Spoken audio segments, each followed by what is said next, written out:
So in this video, we are going to look at another simple way of finding out what keywords your competitors are targeting. Now, as you can see, I've done a Google search for trains to London and Google's pulled back the results. I want to focus on the website, thetrainline.com. As you can see here, Google pulls back the page title and also the meta description from the HTML. Now, we're going to talk about that in later videos. But it's very obvious to see that Trainline is targeting the keywords trains to London, buy cheap train tickets to London. How do we know that? Because this is the page title, and it's a very common SEO practice to put the keywords in the page title. Now let's click onto the page to find out a bit more in detail. So I've just clicked on here. This is the actual page.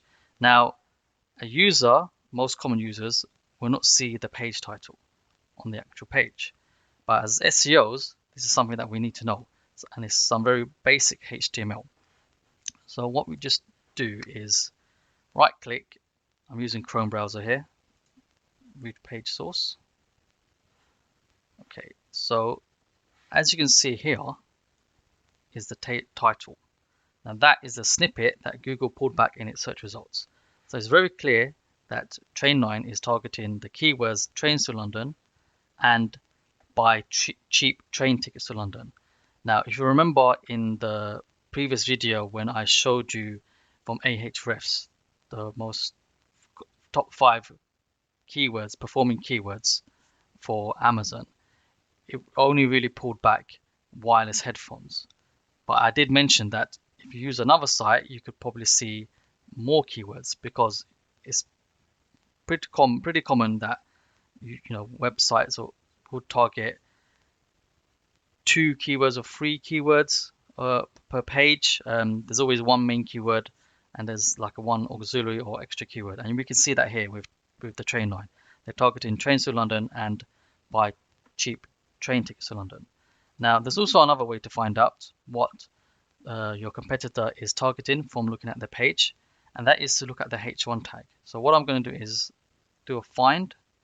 Now I've already done it, so I was prepared for this video, a bit like Blue Peter. Just hit enter. And here you can see the H1 tag. Again, they've got trains to London. Now the H1 tag is a header tag in HTML, and it is another common area or common place on the page where SEOs put in keywords. Okay, and we will be talking about this in future videos when we look at on-page SEO ranking factors. Okay, so there you have it. We have looked at a very simple way of understanding what keywords your competitors are targeting by looking at the HTML page title and looking at the H1 tag. Okay, so you've now got resources on using SEO keyword research tools to find out what your competitors are targeting, and by looking at their actual pages and discovering the keywords that they are targeting by looking at the title tag and the H1 tag. Okay guys, so as I say, there's always a lot more to learn. Keep on watching.